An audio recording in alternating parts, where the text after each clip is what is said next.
കർത്താവായ യേശുക്രിസ്തുവിന്റെ അതിപരിശുദ്ധമായ നാമം വാഴ്ത്തപ്പെടുമാറാകട്ടെ. എല്ലാ സഹോദരി സഹോദരന്മാർക്കും സ്നേഹവന്ദനത്തെ അറിയിക്കുന്നു. ഒരിക്കൽ കൂടി ദൈവസന്നിധിയിൽ നിൽക്കുവാനും ദൈവം സംസാരിക്കുവാനും അനുഗ്രഹിച്ച വലിയ കൃപയോട് നന്ദിയോടെ സ്തുതിക്കുന്നു. ഇന്ന് രാവിലെ എണീറ്റപ്പോൾ ഭയങ്കര തല പൊട്ടിപ്പോകുന്ന തലവേദനയും ഒരിക്കലും ഇല്ലാത്തൊരു ചുമ, കണ്ടിന്യൂസ് ആയിട്ട് ചുമ. കുറച്ച് നേരം ഇന്ന് പ്രാർത്ഥിച്ച് കുടിച്ചെല്ലാം കഴിഞ്ഞപ്പോൾ മാറി. എന്നാലും വരുന്ന വഴിക്കൽ ഒരു അസ്വസ്ഥത ഉണ്ടായിരുന്നു. അപ്പോൾ കഴിഞ്ഞ ആഴ്ചയും ആരാധനയ്ക്ക് വരുവാൻ കഴിഞ്ഞില്ല. അപ്പോൾ ഇങ്ങനെയുള്ള നമ്മുടെ വിശ്വാസം ഏറ്റവും ഫൈനലാണ്. ഇതിന് മേലെ ഒരു വിശ്വാസമില്ല. അപ്പോൾ ഈ വിശ്വാസം നമ്മളെ എങ്ങനെയെങ്കിലും ദൈവത്തിൽ നിന്ന് അകറ്റുക എന്നുള്ളൊരു തന്ത്രം അവന് ഡയറക്റ്റൊന്നും ചെയ്യാൻ പറ്റാത്തതുകൊണ്ട് ചില രോഗങ്ങൾ, ചില സാമ്പത്തിക പ്രതിസന്ധികൾ, അതുപോലുള്ള കുടുംബ പ്രശ്നങ്ങൾ, ഇങ്ങനെയുള്ള കാര്യങ്ങളിലൂടെ നമ്മളെങ്ങനെയെങ്കിലും ഒന്ന് താഴ്ത്തി ദൈവത്തിൻ്റെ ഈ വിശ്വാസത്തിൽ നിന്ന് നമ്മളെ അകറ്റുക എന്നുള്ളൊരു ലക്ഷ്യം മാത്രമാണ് നമ്മുടെ ശത്രുവിനുള്ളത്. അത് എന്നാൽ നമ്മളെ കർത്താവ് സഹായകനായുള്ളത് നമ്മളതിനെല്ലാം തരണം ചെയ്യാൻ നമുക്ക് സാധിക്കുന്നു. അതിൻ്റെ നാമം വാഴ്ത്തപ്പെടുമാറാകട്ടെ. നമുക്ക് ഇന്നത്തെ ചിന്തയ്ക്കായിട്ട് വെളിപ്പാട് പുസ്തകം അതിൻ്റെ 3:10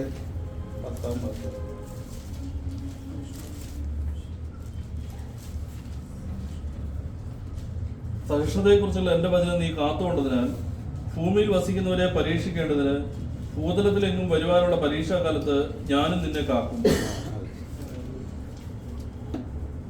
സഹിഷ്ണുതയെക്കുറിച്ചുള്ള എൻ്റെ വചനം നീ കാത്തുകൊണ്ടതിനാൽ ഭൂമിയിൽ വസിക്കുന്നവരെ പരീക്ഷിക്കേണ്ടതിന് ഭൂതലത്തിൽ എങ്ങും വരുവാനുള്ള പരീക്ഷാക്കാലത്ത് ഞാനും നിന്നെ കാക്കും.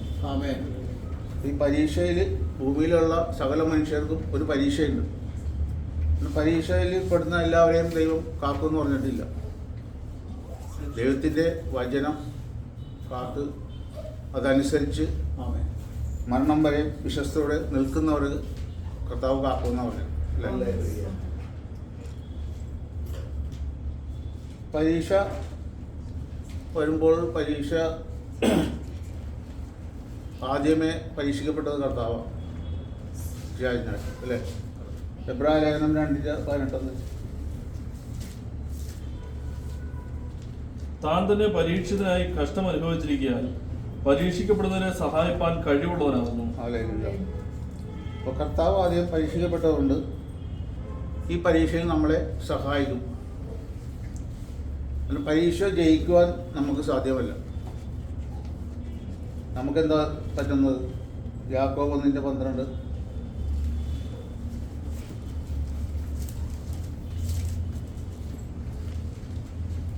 പരീക്ഷ സഹിക്കുന്ന മനുഷ്യൻ ഭാഗ്യവാൻ, അവൻ കൊള്ളാവുന്നവനായി തെളിഞ്ഞ ശേഷം കർത്താവ് തന്നെ സ്നേഹിക്കുന്നവർക്ക് വാഗ്ദത്തം ചെയ്ത ജീവകിരീടം പ്രാപിക്കും.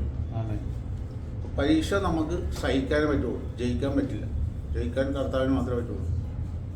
നമ്മൾ സഹിക്കുകയാണെങ്കിൽ കർത്താവ് നമ്മളെ സഹായിക്കും.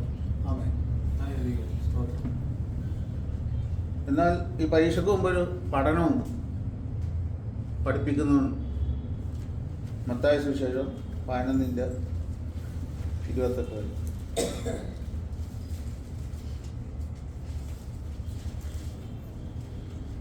അധ്വാനിക്കുന്നവരും ഭാരം ചുമക്കുന്നവരുമായുള്ളവരെ എല്ലാവരും എൻ്റെ അടുക്കൽ വരുവിൻ, ഞാൻ നിങ്ങളെ ആശ്വസിപ്പിക്കും. ഞാൻ സൗമ്യതയും താഴ്മയുള്ളവരാകിയാൽ എൻ്റെ മുഖം ഏറ്റുകൊണ്ട് എന്നോട് പഠിക്കുവിൻ, എന്നാൽ നിങ്ങളുടെ ആത്മാക്കൾക്ക് ആശ്വാസം കണ്ടെത്തും. എൻ്റെ മുഖം മൃദുവും എൻ്റെ ചുമട് ലഘുവുമാകുന്നു. ഇവിടെ കർത്താവ് നമ്മളെ പഠിപ്പിക്കുന്നത് നമുക്ക് മുഖം വെക്കും. കർത്താവ് എങ്ങനെയാണ് സൗമ്യതയും താഴ്മയും ഉള്ളവനായിരുന്നത്, അതുപോലെ നമ്മളെ താഴ്മയും സൗമ്യതയും ഉള്ളവനാക്കി മാറ്റും. അല്ലേ? അതിനുശേഷമാണ് നമുക്ക് പരീക്ഷ വരുന്നത്. കർത്താവിൻ്റെ ചുമട് ലഘുവാണ്. ശാസ്ത്രിമാരും പരീക്ഷന്മാരും ഒക്കെ മോശയുടെ പീഠത്തിന്മേൽ ഇരിക്കുന്നു. അവർ കനമുള്ള ചുമടാണ് അവരുടെ മേൽ വെച്ചിരുന്നത്. അല്ലേ? എന്നാൽ കർത്താവിൻ്റെ ചുമട് ലഘുവാണ്. അതുകൊണ്ട് തന്നെ അത് ഭാരമില്ലാത്തതുകൊണ്ട് നമുക്ക് ചുമക്കാൻ പറ്റുന്നതും സഹിക്കാൻ പറ്റുന്നതുമാണ്. പരീക്ഷ വരുമ്പോൾ പലരും പിന്മാറിപ്പോകുന്നു. എന്നാൽ പിന്മാറിപ്പോയാലും പിന്നീട് പരീക്ഷയെ അഭിമുഖീകരിച്ചേ പറ്റുള്ളൂ. കാരണം ഭൂമിയിൽ വസിക്കുന്ന എല്ലാവർക്കും പരീക്ഷ ഉണ്ടെന്നാണ് പറഞ്ഞത് അല്ലേ?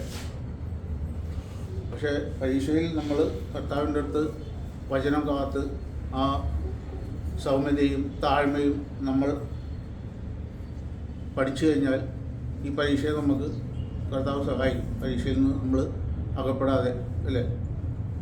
മോശ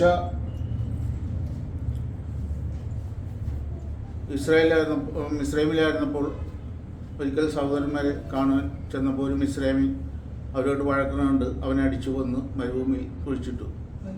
തൊട്ടടുത്ത ദിവസം വീണ്ടും ചെന്നപ്പോൾ സഹോദരന്മാർ തമ്മിൽ വഴക്കിടുന്നത് കണ്ടു. അവരെ ആശ്വസിപ്പിക്കാൻ ചെന്നപ്പോൾ അവർ പറഞ്ഞു, നിന്നെ ഞങ്ങൾ പ്രഭുവും ന്യായാധിപതിയാക്കി വെച്ചത് ആരാ? ഇന്നലെ മിസ്രൈമിനെ കൊന്നപോലെ ഞങ്ങളെ കൊല്ലാൻ വന്നാണ്. അപ്പോൾ കാര്യം പ്രസിദ്ധമായതുകൊണ്ട് അവനവിടെ നിന്ന് ഓടിപ്പോകേണ്ടി വന്നു. 40 വർഷം ആടുകളെ മേയിച്ച് അവൻ നുകം ചുമന്നു.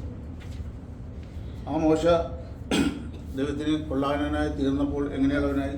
സംഖ്യാപുസ്തകം 12:3.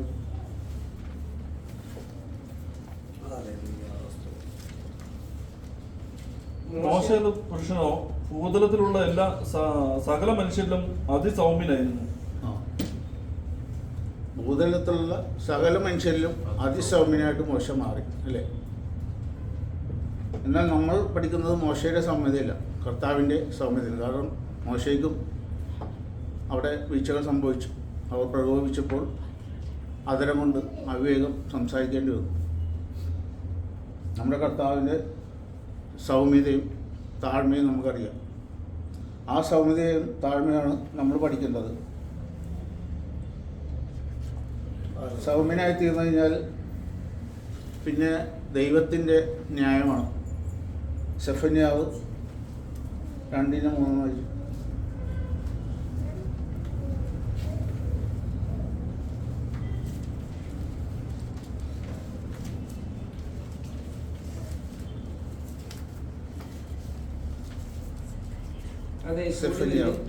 അതേ കൂടി വന്ന് യഹോവയുടെ ന്യായം പ്രവർത്തിക്കുന്നവരായി ഭൂമിയിലെ സകല സൗമ്യന്മാരായുള്ളവരെ അവനെ അന്വേഷിക്കുന്നു. ഭൂമിയിലുള്ള സകല സൗമ്യന്മാരുമായുള്ളവരെ അവർ യഹോവയുടെ ന്യായമാണ് പ്രവർത്തിക്കുന്നത് അല്ലേ? സ്വന്തം ന്യായമല്ല. സൗമ്യനായി കഴിഞ്ഞാൽ പിന്നെ മാനുഷികമായിട്ടുള്ള യാതൊരു ബന്ധങ്ങൾക്കും അവിടെ വിലയില്ല. കാരണം ഒരിക്കൽ ഇസ്രായേൽ ജനം മോവാബിയരുമായി പരസംഗം ചെയ്തു. അവരുടെ ബലികളിൽ ചെന്ന് അത് ഭക്ഷിച്ചു. ദൈവത്തിൻ്റെ കോപം അവരുടെ മേൽ വലുതായിട്ട് വന്നു. മോശ പറഞ്ഞു, എല്ലാത്തിനെയും ന്യായാധിപന്മാരോട് എല്ലാവരെയും വെട്ടിക്കളയാൻ പറഞ്ഞു. അന്ന് 24,000 പേര് മരിച്ചു വീണു. അന്ന് അഹ്റോൻ പുരോഹിതൻ്റെ മകനായ എലിയാസറിൻ്റെ മകൻ ഫീനെഹാസ് ഒരു കുന്തമെടുത്ത് ഒരു ഇസ്രായേലിനെയും ഒരു മിദ്യാന സ്ത്രീയെയും ഒരേ കുത്തിനാൽ കൊന്നതുകൊണ്ട് ആ വാദം അവിടെ അവസാനിച്ചു. ദൈവത്തിന് അത് പ്രസാദമായി. ആ കൊലപാതകം ചെയ്തതിൻ്റെ പേരിൽ ഫീനെഹാസിന് ലഭിക്കുന്നത് അവനും അവൻ്റെ മക്കൾക്കും നിത്യ പൗരോഹിത്യ നിയമമാണ് കർത്താവ് കൊടുത്തത്. അപ്പോൾ ഇവിടെ പരസംഗം ചെയ്തവരെല്ലാം വെട്ടിക്കളയാൻ പറഞ്ഞെങ്കിലും അവൻ്റെ അകത്ത് കുട്ടികളുണ്ടായിരിക്കാം, പ്രായമായ വൃദ്ധന്മാരുണ്ടായിരിക്കാം. പക്ഷേ ഇതൊന്നും, കാരണം ദൈവത്തിൻ്റെ ന്യായം പ്രവർത്തിക്കുന്നതിന് മുമ്പിൽ അതൊന്നും ബാധകമല്ല. എഹെസ്കേൽ 9:6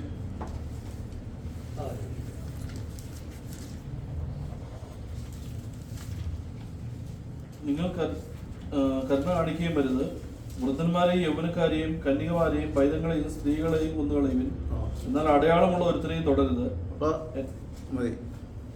കന്യകമാർ, പൈതങ്ങൾ, വൃദ്ധരായവർ എല്ലാത്തിനെയും കൊന്നുകളയാനാണ് പറയുന്നത്. ഇവിടെ നമ്മളുടെ ചിന്തകൾക്ക് നമ്മളുടെ ന്യായത്തിന് യാതൊരു സ്ഥാനമില്ല. കാരണം കുട്ടികളെന്ത് പഠിച്ചു, അവരെന്തിനു കൊല്ലുന്നത് അല്ലേ? ഇവിടെ ദൈവത്തിൻ്റെ ന്യായമാണ് പ്രവർത്തിക്കുന്നത്. ബാല്യത്തിൽ മുഖം ചുമക്കുന്നത് പുരുഷൻ നല്ലത്.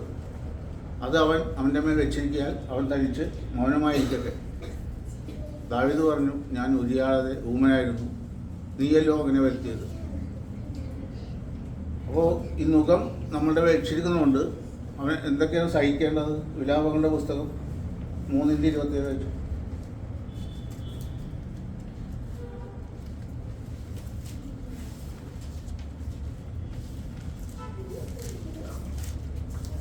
ബാല്യത്തിൽ മുഖം ചുമക്കുന്നത് ഒരു പുരുഷന് നല്ലത്.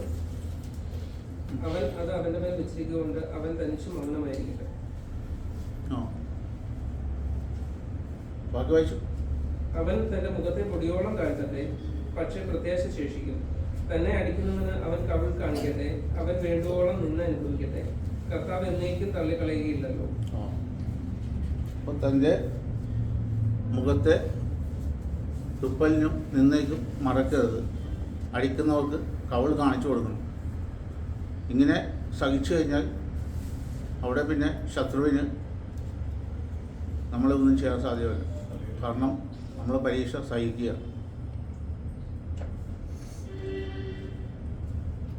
സൗമ്യനായി കഴിഞ്ഞാൽ ആ സൗമ്യത നമ്മൾ മാത്രം അറിഞ്ഞാൽ മതി. ഫിലിപ്പിയ ലേഖനം 4:5.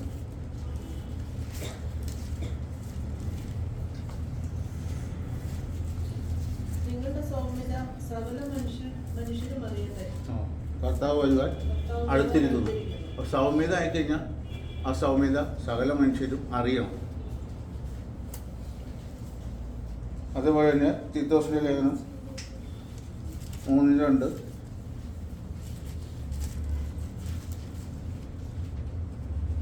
ആരെ കൊണ്ട് ദൂഷണം പറയാതെയും കലഹിക്കാതെയും ശാന്തരായി സകല മനുഷ്യരോടും പൂർണ്ണ സൗമ്യത കാണിക്കുവാനും അവരെ ഓർമ്മപ്പെടുത്തുക. സകല മനുഷ്യരും നമ്മുടെ സൗമ്യത അറിയുകയും വേണം. സകല മനുഷ്യരോടും പൂർണ്ണ സൗമ്യതയോടെ നമ്മൾ പെരുമാറുകയും വേണം. അതുപോലെ നമ്മളോട് പ്രതിവാദം ചോദിക്കുന്ന ഏവരോടും സൗമ്യതയോടെ ഭയഭക്തിയോടെ പ്രതിവാദം പറയാൻ ഒരുങ്ങിയിരിക്കണം. 1 പത്രോസ് 1:12.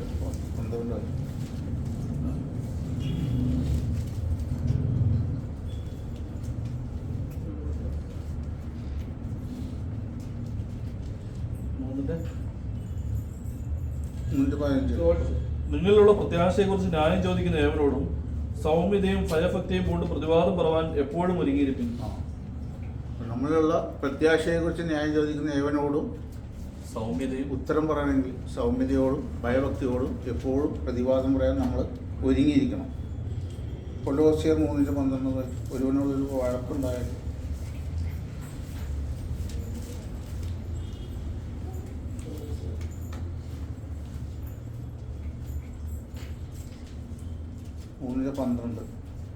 അതുകൊണ്ട് ദൈവത്തിന്റെ വൃദ്ധന്മാരും വിശുദ്ധന്മാരും പ്രിയരുമായി മനസ്സലിവ്, ദയ, താഴ്മ, സൗമ്യത, ദീർഘക്ഷമ എന്നിവ ധരിച്ചുകൊണ്ട് അന്യോന്യം പൊറുക്കുകയും ഒരുവനോട് ഒരുവന് വഴക്കുണ്ടായാൽ തമ്മിൽ ക്ഷമിക്കുകയും ചെയ്യുവിൻ. കർത്താവ് നിങ്ങളോട് ക്ഷമിച്ചതുപോലെ നിങ്ങളും ചെയ്യുവിൻ. പരസ്പരം നമ്മൾ ക്ഷമിക്കണം സൗമ്യനായി കഴിഞ്ഞാൽ. പിന്നെ ഒരുവൻ വല്ല തെറ്റിൽ അകപ്പെട്ട് കഴിഞ്ഞാൽ ഗലാത്യർ 6:1.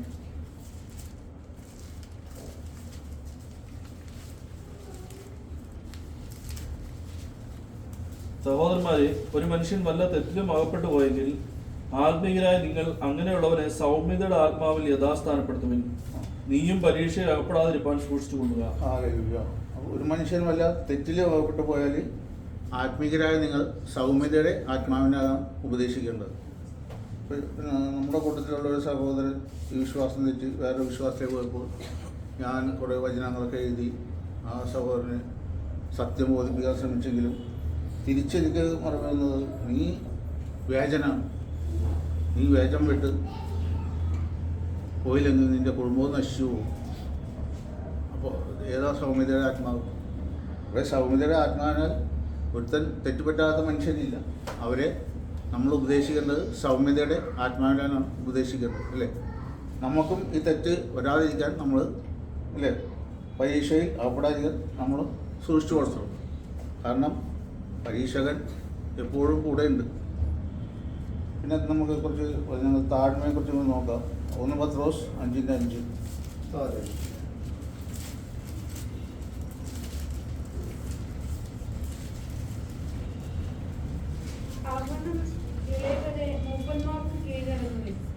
എല്ലാവരും തമ്മിൽ കീഴടങ്ങി താഴ്മ ധരിച്ചുകൊള്ളേ.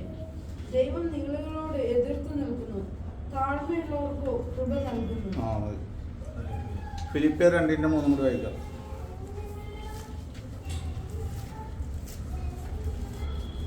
ശാഠ്യത്താലോ ദുരഭിമാനത്താലോ ഒന്നും ചെയ്യാതെ താഴ്മയോടെ ഓരോരുത്തൻ മറ്റുള്ളവനെ തന്നേക്കാൾ ശ്രേഷ്ഠനെന്ന് എണ്ണിക്കൊള്ളുക. ആ താഴ്മയോടെ ഓരോരുത്തൻ തന്നേക്കാൾ മറ്റുള്ളവനെ ശ്രേഷ്ഠനെന്ന് എണ്ണണം. അപ്പം നമ്മൾ താഴ്മ ധരിക്കണം, മറ്റുള്ളവരെ അതേ താഴ്മയോടെ നമ്മൾ തന്നേക്കാൾ ശ്രേഷ്ഠനെന്ന് എണ്ണണം. ദൈവം നല്ലതെന്താണെന്ന് നമുക്ക് കാണിച്ചു തന്നിട്ടുണ്ട്. മീക്ക 6:8 കൂടെ വെച്ചു.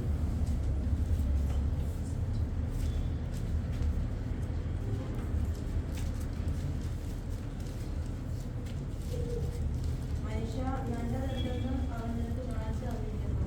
ന്യായം പ്രവർത്തിക്കാനും ദയകർത്തനായിരിക്കാനും നിന്റെ ദൈവത്തിന്റെ സന്നിധിയിൽ താഴ്മയോടെ നടക്കാനും അല്ലാതെ എന്താകുന്നു യഹോവ നിന്നോട് ചോദിക്കുന്നു. ദൈവം വേറെ ഒന്നും ആഗ്രഹിക്കുന്നില്ല. ദൈവത്തിൻ്റെ സന്നിധിയിൽ താഴ്മയോടെ നമ്മൾ നടക്കണം.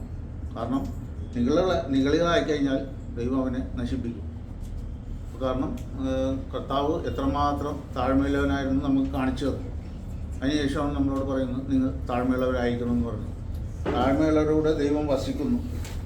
യെശയ്യാവ് 57:15.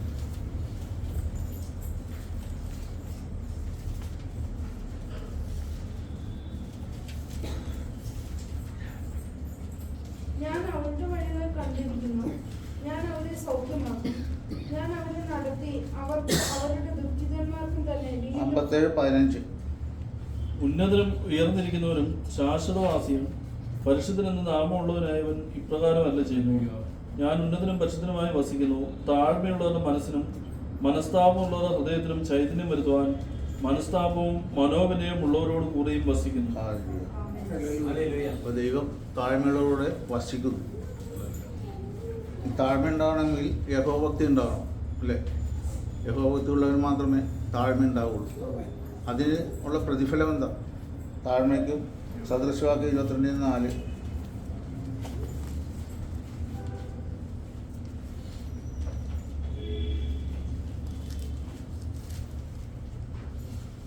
താഴ്മയ്ക്കും യഹോവഭക്തിക്കുള്ള പ്രതിഫലം ധനവും മാനവും ജീവനുമാവുന്നു. ഹല്ലേലൂയ. വേറെ നമുക്ക് ഒന്നും ആവശ്യമില്ല. ധനവും മാനവും ജീവനും. എല്ലാവരാലും മാനിക്കപ്പെടുക, ആവശ്യത്തിന് ധനം, അവസാനം നിത്യജീവൻ. ഇതാണ് താഴ്മയ്ക്കും യഹോഭക്തിക്കുള്ള പ്രതിഫലം. അപ്പോൾ ആ ഒരവസ്ഥയിലേക്ക് ക്രിസ്തുവിൻ്റെ താഴ്മയിലേക്കും സൗമ്യതയിലേക്കും നമ്മൾ മാറുവാനും മറ്റുള്ളവരോട് എത്ര പ്രകാരം താഴ്മയോടെ നടക്കണമെന്നും മറ്റുള്ളവരുടെ മുമ്പിൽ ഒരുവനോട് വഴക്കുണ്ടായാൽ സൗമ്യതയോടെ അവരുടെ ക്ഷമിക്കുവാനും ഒരുവൻ തെറ്റിപ്പോയാൽ സൗന്ദര്യാത്മാവിനെ അവനെ ഉപദേശിക്കുവാനും നമ്മൾ തന്നെ പരീക്ഷയിൽ അകപ്പെടാതിരിക്കുവാനും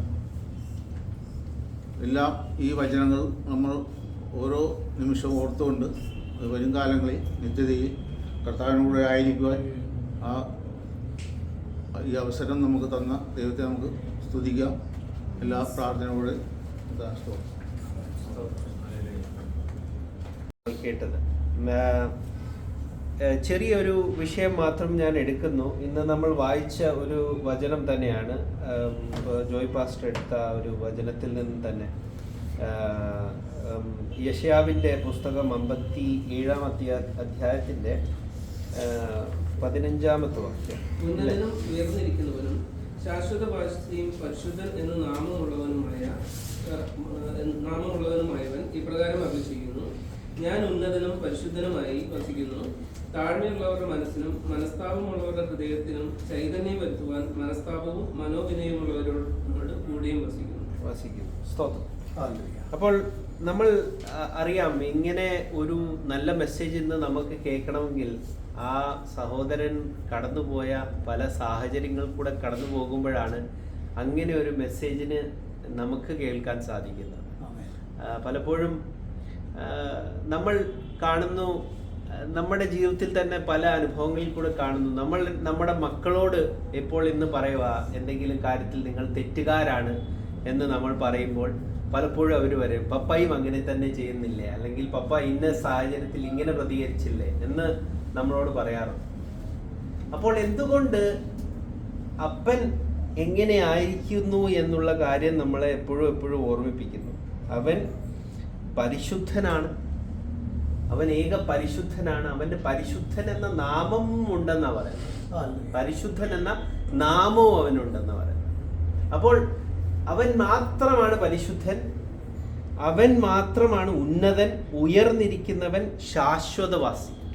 അപ്പോൾ സ്വർഗത്തിലെ സിംഹാസനത്തിൽ ഏറ്റവും ഉയർന്ന സ്ഥാനത്ത് ഇരിക്കുന്ന ആ പിതാവായ ദൈവം, ആ പിതാവായ ദൈവത്തിന് ഒരു മകൻ ചോദിക്കുന്നു, നീ അങ്ങനെയായിരുന്നു, നീ ഇങ്ങനെയായിരുന്നു, അല്ലെങ്കിൽ നീ ഇങ്ങനെ പ്രതികരിച്ചു, അങ്ങനെ പ്രതികരിച്ചു എന്ന് പറയാതിരിപ്പാൻ അവനും നമ്മളെ പോലെ പുത്രനായി ഈ ലോകത്തിൽ കടന്നു വന്നു.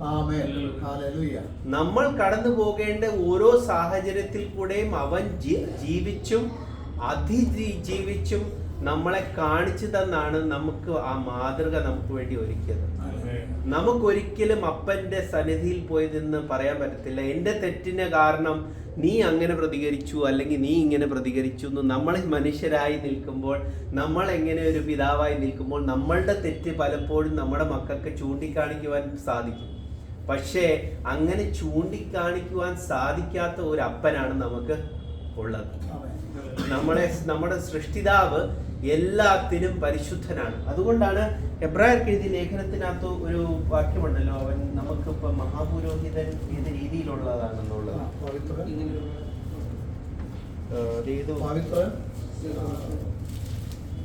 നമ്മൾ എല്ലാവിധമായ ഈ ലോകത്തിലെ 26 ഒന്ന് വായിച്ചത്. ഇങ്ങനെയുള്ള മഹാപുരോഹിതനല്ലോ നമുക്ക് വേണ്ടിയത്, പവിത്രൻ, നിർദോഷൻ, നിർമ്മലൻ, പാപികളോട് വേർവിട്ടവൻ, സ്വർഗത്തേക്കാൾ ഉന്നതനായി തീർന്നവൻ. ആ മഹാപുരോഹിതന്മാരെ പോലെ ആദ്യം സ്വന്തം പാപങ്ങൾക്കായും പിന്നെ ജനത്തിന്റെ പാപങ്ങൾക്കായും ദിനംപ്രതി യാഗം കഴിപ്പാൻ ആവശ്യമില്ലാത്തവൻ തന്നെ. അപ്പോൾ അതൊരു വാക്യം, അത് കറക്റ്റാണ്. അപ്പോൾ പരിശുദ്ധനായ ഒരു മഹാപുരോഹിതനാണ്. ഈ ലോകത്തിലുള്ള മഹാപുരോഹിതന്മാരെ പോലെ കളങ്കം ഉള്ളവരും ദ്രവ്യാഗ്രഹമുള്ളവരും പലവിധമായ ഈ പ്രതികൂലങ്ങളിൽ വീണുപോകുന്നവരുമായുള്ള മഹാപുരോഹിതനല്ല നമുക്കുള്ളത്. അവൻ പുത്രന്മാരെ പോലെ മനുഷ്യരൂപം ധരിച്ച് ഈ ലോകത്തിൽ കടന്നു വന്ന് ഒരു മഹാപുരോഹിതൻ ഇനി വേറെ മനുഷ്യന്മാരിൽ നിന്നും വേണ്ട, അവൻ തന്നെ മഹാപുരോഹിതന്റെ റോൾ എടുത്ത് നമുക്ക് വേണ്ടി ഏക മധ്യസ്ഥനായി തീർന്നു. അപ്പോൾ നമ്മളോട് പറയുന്നത്, നിങ്ങൾ കഷ്ടം സഹിക്കുമ്പോൾ നിങ്ങൾ നോക്കേണ്ട മഹാപുരോഹിതൻ ആരാണ്? ഞാൻ. നമ്മളെ എന്താ പറയുന്നത്, നമ്മളെ രാജകീയ പൗരോഹിത്യ വർഗമായിട്ട് ഉയരുവാൻ നമ്മളെ പ്രേരിപ്പിക്കുന്ന പിതാവ് പറയുന്നത്, നോക്കേണ്ട മഹാപുരോഹിതൻ നീ എങ്ങനെ ആയിത്തീരണം? നീ ആ മഹാപുരോഹിതനെ പോലെ ആയിത്തീരണം. അപ്പൊ കഷ്ടങ്ങളിൽ കൂടെ കടന്നു പോകുമ്പോൾ, പ്രയാസങ്ങളിൽ കൂടെ കടന്നു പോകുമ്പോൾ, ദുഃഖങ്ങളിൽ കൂടെ കടന്നു പോകുമ്പോൾ നീ വിചാരിക്കേണ്ടത്, ഞാൻ മാത്രമല്ല, എനിക്ക് വേണ്ടി എൻ്റെ ദൈവവും ഒരു മഹാപുരോഹിതനായി ഈ ലോകത്തിൽ കടന്നു വന്നു, മധ്യസ്ഥനായി തീർന്നു, എനിക്ക് വേണ്ടി കഷ്ടങ്ങൾ സഹിച്ചു. അതിന്റെ ആവശ്യമുണ്ടായിരുന്നോ? ഇല്ല. ചിലപ്പോൾ ദൈവത്തിന് വേറെ രീതിയിലും രക്ഷിക്കാമായിരുന്നു. പക്ഷെ പിതാവ് സകലത്തിലും ഉന്നതനാണ് എന്ന് കാണിച്ചു കൊടുക്കുന്ന ഒരു ഏറ്റവും നല്ല പിതാവാണ് നമ്മുടെ കർത്താവായ ദൈവം. നമ്മളെ പിതാക്കന്മാരായി ഈ ലോകത്തിൽ ഭൂമിയിൽ വിടുന്നതിന് മുൻപേ ഒരു പിതാവ് എങ്ങനെ ആയിരിക്കണം എന്ന് കാണിച്ചു തന്നവനാണ്. അപ്പോൾ അങ്ങനെയാണ് സഹിഷ്ണുതയുടെയും പ്രയാസങ്ങളിൽ കൂടെ കടന്നു പോകുമ്പോഴാണ് നമ്മുടെ വിശ്വാസം കൂടുതൽ ബലപ്പെടുന്നത്. ഇങ്ങനെയുള്ള മെസ്സേജുകൾ നമുക്ക് കടന്നു വരുവാൻ ഞാൻ തന്നെ ആശ്ചര്യപ്പെട്ടു പോയി. ഇത്രയും ഓരോ വചനങ്ങൾ പല സ്ഥലത്തു നിന്നും ആ സഹോദരന് ദൈവം നൽകി, അതെല്ലാം കൂടെ നമുക്ക് ഒരുമിച്ച് ഇവിടെ കേൾക്കുവാൻ സാധിച്ചു. അപ്പൊ അതിന് കാരണം എന്താണ്? അദ്ദേഹം കടന്നു പോകുന്ന ആ പ്രതികൂലങ്ങളിലാണ് ദൈവം അദ്ദേഹത്തെ ഒരുക്കുന്നത്. ആ വചനങ്ങൾ ദൈവം നൽകുന്ന ആ സമയത്താണ്. വിശുദ്ധനായി തീരണമെങ്കിൽ നമ്മൾ ആ പ്രതികൂലങ്ങളിൽ കൂടെ കടന്നു പോവുക തന്നെ വേണം. എന്നാലേ നമുക്ക് ആ വിശുദ്ധിയിലേക്ക് പ്രവേശിക്കുവാൻ സാധിക്കത്തുള്ളൂ. എന്തുകൊണ്ടെന്നാൽ ദൈവം, നമ്മളെ സൃഷ്ടിച്ച ദൈവം തന്നെ ആ മഹാപുരോഹിതന്റെ റോൾ ചെയ്തത് അങ്ങനെ തന്നെയാണ്. അപ്പോൾ ഒരു പ്രാവശ്യം കൂടെ ദൈവത്തിന് സ്തോത്രം പറയുന്നു. ഇന്ന് ഞാൻ